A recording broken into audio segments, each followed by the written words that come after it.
आप सबका बहुत बहुत शुक्रिया यहाँ तशरीफ़ लाने के लिए।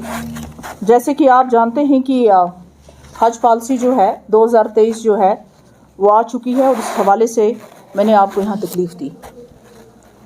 अभी गाइडलाइंस का हमें इंतज़ार है। मोस्ट प्रॉब्ली जो हमारे ऑफिसर्स हैं इनके कहने के मुताबिक 1-2 दिन में जो हैं गाइडलाइंस भी आ जाएंगी।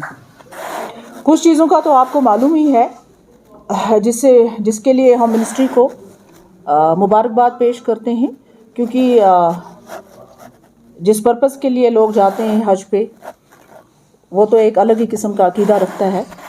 तो इसमें जो वीआईपी कल्चर था, ये वीआईपी कल्चर ख़त्म किया आज की गवर्नमेंट ने।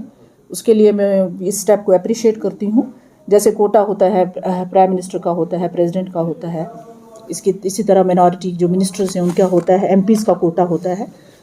तो वो ख़त्म करके आम लोगों के लिए ये एक बहुत अच्छी जो है राहत है। मुझे लगता है तकरीबन उससे 5,000 जो है 500 की 500 टोटल नहीं है, तो उससे आम लोगों को फ़ायदा है।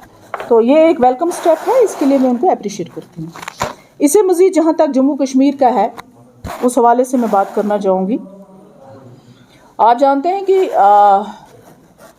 ये जो होता है डिस्ट्रीब्यूशन होता है, इसमें तकरीबन 80% जो है बाकी स्टेट्स में होता है, हज कमेटी ऑफ इंडिया करती है, उसका आपको मालूम होगा। हाँ, इसी तरह हमारा जो है been a Muslim majority state, इसमें हमें कुछ एडिशनल कोटा मिल जाता है।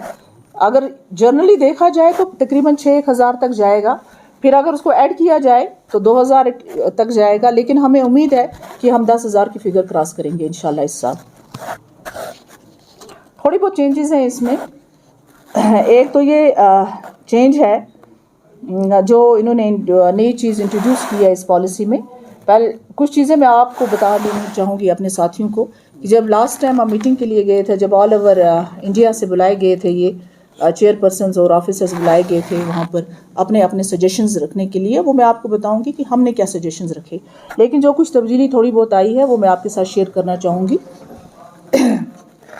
एक तब्दीली तो ये आई है कि जैसे फॉर एग्ज़ाम्पल किसी लेडी ने अगर हज ना किया हो तो और उसके हस्बैंड ने हज कमेटी ऑफ इंडिया के थ्रू हज किया हो, नॉर्मली जो लोग हज कमेटी ऑफ इंडिया के थ्रू हज करते हैं उनको दोबारा हज करने की इजाज़त थ्रू दिस प्राइवेटली वो कर सकते हैं, लेकिन यहाँ से इस सिलसिले से नहीं कर सकते। हाँ, थ्रू गवर्नमेंट मॉडल नहीं कर सकते।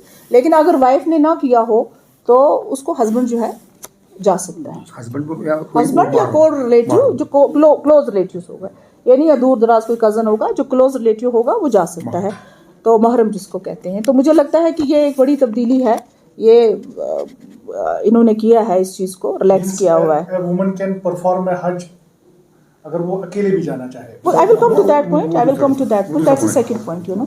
सो ये वो है कि सपोज अगर किसी लेडी के हस्बैंड ने किया है लेकिन वाइफ ने नहीं किया है, वाइफ जाना चाहती है, तो नॉर्मली तो हज कमेटी ऑफ इंडिया उसको अलो नहीं करेगी। लेकिन अगर औरत ने नहीं किया है तो हस्बैंड भी जा सकता है, भाई भी, महरम जो है वो जा सकता है साथ। एडिशनल थोड़े एडिशनल चार्ज देने पड़ेंगे। कितने देने पड़ेंगे वो अभी इन्होंने डिसाइड नहीं किया है। नॉमिनल होगा, जो भी होगा नॉमिनल होगा। उसके बाद ऑनलाइन किया है इन्होंने एप्लीकेशंस को।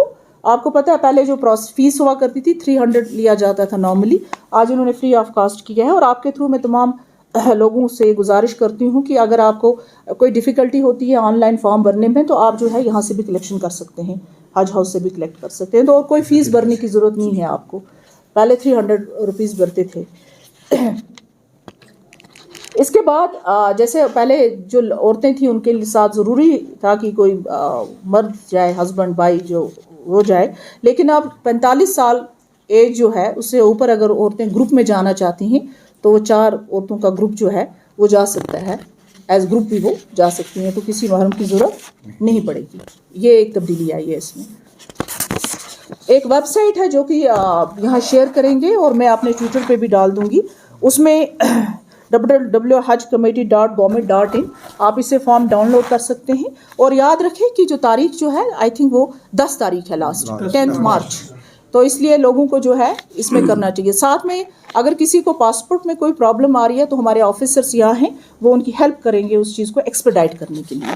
अगर किसी को कोई इशू आ रहा है पासपोर्ट का, एक्सपायरी हो, किसी का एक्सपायर हो, किसी का रुका होता है, कई सारी चीज़ें होती हैं, वेरिफिकेशन के लिए होता है, या किसी की डेट वो एक्सपायर हो गया है, तो हमारे ऑफिसर्स यहाँ पे हैं, वो यहाँ आ सकते हैं, उनकी मदद यहाँ पे हो सकती है। हाँ, अब यहाँ पे कुछ प्रायोरिटीज़ हैं जो सबसे नंबर 1 प्रायोरिटी जो है, जो 70 साल से ऊपर हो। आपको याद होगा लास्ट ईयर कोविड की वजह से एज का कुछ इशू था कि क्या एज थी कि किस तक जा सकते थे, 60 तक। लेकिन इस बारी जो है ऑब्वियसली अनलिमिटेड है, इसमें कोई ऐसी चीज़ नहीं है। अगर 70 अब हो उनको फर्स्ट प्रायोरिटी दी जाएगी, इसमें पूरा नहीं होगा। इसके बाद नंबर 2 जो है सेकंड लिस्ट में जो आता है वो लेडीज़ आती हैं, फिर विदाउट दिस जिसका महरम ना हो साथ, उसको नंबर 2 प्रायोरिटी विदाउट पूरा होगा। Then comes the general category. तो इस तरह से कैटेगराइज किया गया है इसको। पहले आपको पैसा देना पड़ता था, प्राइवेट लैब जाना पड़ता था टेस्ट के लिए। अब मुझे लगता है आपने जो किया होगा वैक्सीनेशन, वो सर्टिफिकेट जो होगी वैलिड होगी। इससे मज़ीद भी अगर कुछ होगा तो गवर्नमेंट के थ्रू हो जाएगा, आपको पे करने की ज़रूरत नहीं है। RT-PCR आपको पता ना कोविड के रिलेटेड है, अगर करना पड़ा तो वो फैसिलिटी आपको गवर्नमेंट प्रोवाइड करेगी। एक और चीज़ आपको बता दूं मैं आपको कि हमने कुछ इश्यूज़ रेज़ किए हैं जो मैंने आपसे कहा कि मैं आपसे शेयर करूंगी, लेकिन पर्पज़ क्या है? पर्पज़ ये था जो हमने मिनिस्ट्री के सामने भी बात रखने की कोशिश की। हमारे यहाँ जो है, मैं जम्मू कश्मीर की बात करूँगी तो पिछले 3 साल तक ना कोई कमेटी थी, ना कोई चेयरपर्सन था। आपको पता होगा कि 3 साल के बाद जो है ये प्रोसेस शुरू हुआ। तो मैं और मेरे जो साथी हैं इंक्लूडिंग अवर ऑफिसर्स, हमने अपनी तरफ से भी गवर्नमेंट ऑफ इंडिया के सामने बहुत सारी बातें रखी जो मैं अभी आपके साथ शेयर करूँगी।